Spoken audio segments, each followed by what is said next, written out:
so kind of with the last two episodes, we kind of laid a little bit of groundwork about some of the stuff that parents have to deal with. So I'm hoping to this episode is a little bit more specific to how you apply some of the things we talked about, depending on how old your kid is, right? So if you don't have anything else, then we can start with the first group here.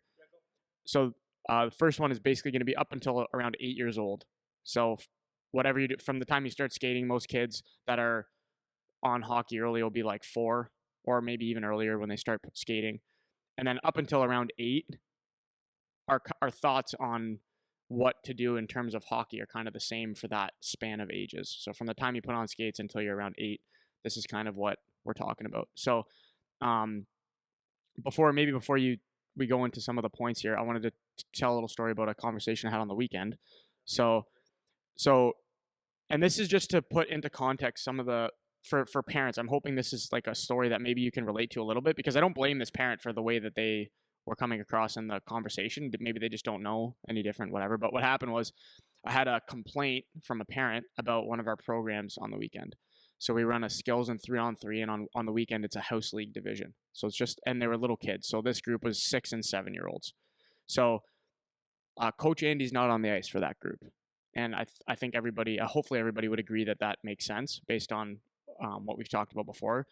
We've talked about, you don't need a heart surgeon if you have a cough.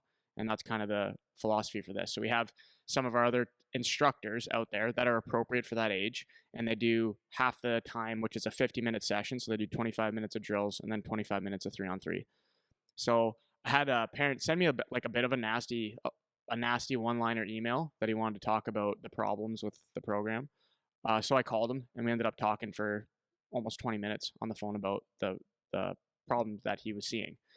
So, and that's cool. Like, that's fine. We can have that conversation whenever you want. And basically the gist of the conversation was what he was expecting at a 6 and 7-year-old level with that particular program was not what he was paying for. So he was kind of not happy with the level of instruction that was happening with the kids. He wanted there to be more. He wanted there to be, we pull kids aside one at a time to fix every problem that they have through their drills. With the skating, the same thing. And then with the games, he was hoping to get more instruction, almost like coaching in the games when they were doing the 3-on-3 stuff. And so what I had said to him was that obviously that would be optimal if we have the resources on the ice to do that. But what you're asking for is us to have maybe 10 to 15 coaches on the ice to pull kids aside one by one to correct their every move, which when they're 6 and 7 years old, they're not really going to pay attention to very well anyways. And on top of that, they only have maybe 6 or 7 minutes per skill station to actually get the reps in.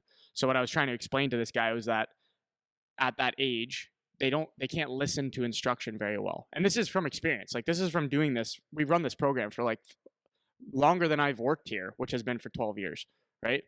So we've tried all the drills. We've tried all the configurations of how to run things. And this is what we found to be most effective for that age group. And this parent he wasn't really having it. Like, he was kind of not understanding how it works. Like, it's one thing to on paper say, like, in theory, it would be optimal for the kids if you pull them aside and correct them and then let them go back and do it. But in reality, 1, you don't have the time. 2, you don't have the resources. 3, they need the reps because they can't actually pay attention when they're that young.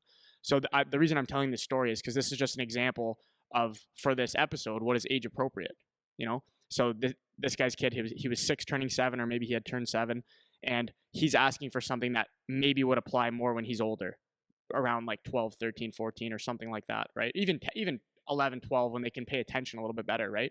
So this is just a misunderstanding from the parent on what they should be expecting when they come to a certain program, right? So I'll start with that, and then we can kind of get into the age stuff. So first of all, when you talk about this, it's like, for me, it's like, as a business, it's like we never want to hear a complaint, but that happens every now and then. And some people are totally unreasonable, and there might be times where we're not doing a good job. That doesn't happen very often. But in this case, when it would just, if I was to observe what you just said from a third party and go, okay, this person is, number one, asking too much for his kid, to be honest with you. And here's why: 0 to 8 in hockey, as you said, it's not. You said that it's like hard to take information. or is it, how would you say it? I'm Like not. on from the kid side, Yeah, just it's hard to listen to instruction. yeah. Okay, just from the age perspective. Yeah. Okay, hard to listen to instruction, but hard to listen to instruction when you're trying to keep your feet on the ice and not fall. Yeah, and you have a stick that you can Yeah, play yeah, with. that's my point. So like the biggest thing there is what age appropriate is about reps and having fun. There is no learning, not from a coach's point of view to a kid's point of view, because if you look at a kid at 6 years old uh, and you start explaining to like you have to put in the dumbest down form possible, but it's still too much. Like, hey, son, and you look down at him and he's got snot all over his face. He looks at you and he thinks like you being a 28 or 29-year-old guy, he thinks you're 52, thinks you're an old man, big scary old man, saying, "Can you bend?" Even if you talk nice to him, you got to bend your knees. And he looks at you and he goes, "Yeah," or "What do you mean? I am bending my knees." Or he's looking at you and you go, "Your eyebrows are funny." That's what Yeah. they think. Right. That's what they think. Mhm. Or your breath smells like you drank 17 uh, shots of tequila last night or something, right? Yeah.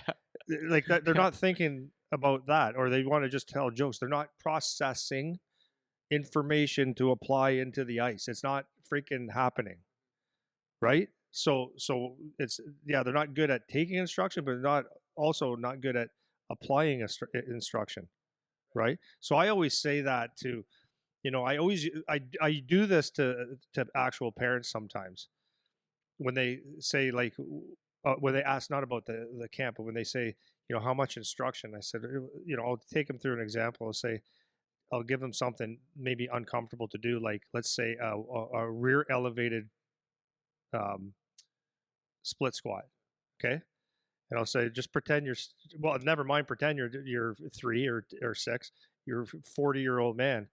And then you start saying, okay, get your foot up there. So the first language that they're learning is the language of how my body moves, which a lot of people have never done that before.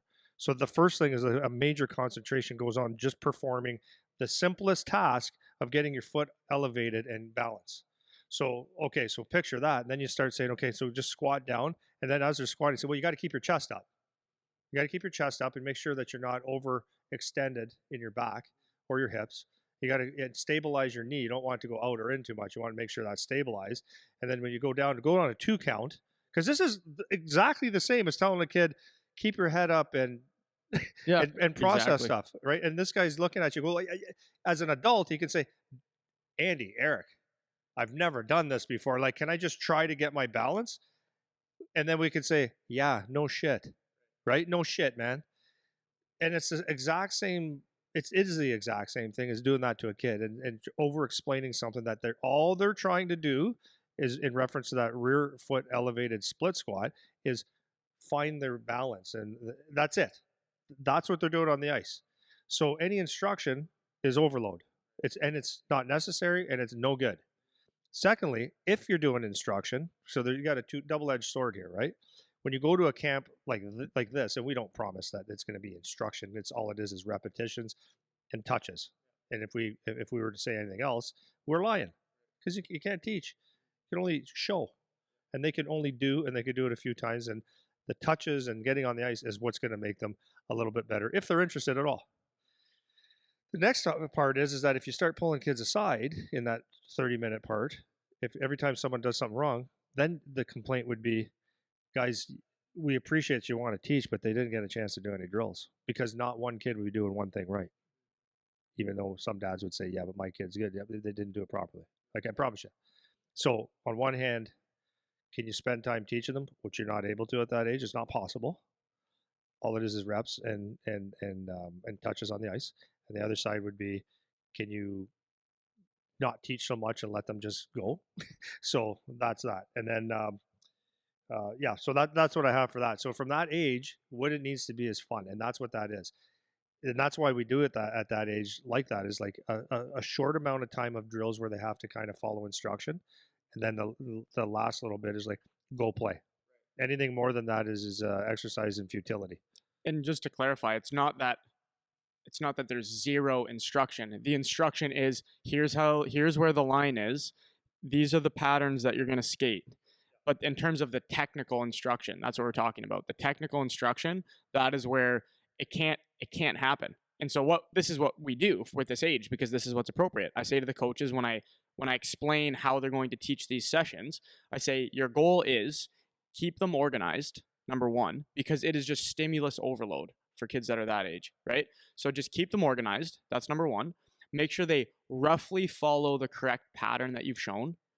That's number 2, but not like crazy. If they do it wrong, it's okay because they're just trying to get their footing. Like you said, they're just trying to get some reps and touches. They've never So, they've never seen a drill where there's 8 guys in that little station right, and mom and dad are right, up there in the new arena and they might not know one kid on the ice. right. So it's like if we have There's if a lot of just stuff. as an example, like if we have a zigzag pattern of cones on the ice, even if they don't do the pattern right one time, they're still getting better, right? So if you watch them do the drill and they did it completely wrong every time they did it, and you're like, oh, like these guys, they're not correcting anything.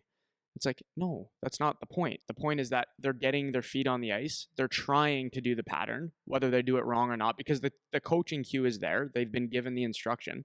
So they're trying to do it right. And they might think they're doing it right, even though they're not. But even if they do it completely wrong the whole session, every session for the whole program, they're going to get a little bit better because they're getting the reps, which is what is important. It might So be just getting their balance. exactly. So they're a little more balanced by the end of the Might program, be and an that's hour, better, hour right? extra ice in their life that makes them a little bit better Yeah. because it's exponential when they're young. Exactly. So, and that's what we teach the coaches to teach. It's like you have your cues that you're going to work off of, but the goal is keep them organized, keep them flowing so they get the reps. We're not trying to stop every kid for 2 of the 7 minutes that they are at a station to try to correct them technically. So you let them roll through it, and then they are on to the next station to do more reps, right? But the number one thing is it's got to be fun, and that's the thing that we explain to the coaches most is engage with the kids, like make them comfortable with you as an adult out there. Make sure that they're enjoying their time out there. Ask them if they're having fun. Ask them what their name is. Ask them what their favorite sport is. Talk to them a little bit and make them like being at hockey and like being on the ice. And that when they're 8 and under, that is what it is. So when they go play 3-on-3, it's fun to chase the puck around. It's fun to get it and whack it. It's fun to you go crash into the net. You can barely stand up. Kids are falling all over the place, and they're just trying to figure out how to mess around with a stick and a puck. It's not hockey yet. It's just a stick and a puck, and they're messing around, figuring out how to skate and whack it around. That's what it is. And if your expectation is any more than that, then it's misplaced, first of all. And if your kid is beyond that level at up to 8 years old, then that's bonus. That's all bonus stuff. But you shouldn't say, like, okay, I have a 7-year-old who's a pretty good skater. Now I need to do the Connor McDavid skating program. He's still 7, you know? So that's where that intro level, like you said, fun is number 1.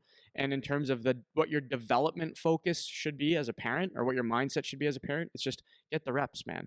Get the reps and make them like going to hockey. That's what the goal is in that age. Does that make sense? What I'm saying? That's Okay. exactly what it is. And then I would say from a coach's perspective, like, and expectations from your coaches would be like, it's number 1, fun. Make sure it's a good environment. Kids are having fun. They like being around their coaches. That's what I would say. Coaches try to keep them moving. And for me, when I ever go out with young kids, like even, and I would say sometimes I do this with like 14-year-old kids. It's a lot of the times, man, when you're doing skills or you're a coach, it's not about, this. I always say this, right? It's not about what you know. It is, but what it is they have to know that you actually like them or that you care and that you're a human and that you want them to develop. And then if they see that, then they're a lot more receptive to wanting to learn from you. If a kid comes in here at the gym and you're like, Joe, yeah, we got 4 reps or 4 sets of 3 reps, got it at 80% load, and you start using all the terms, they look at you like, okay, this guy's like a lot of fun, right?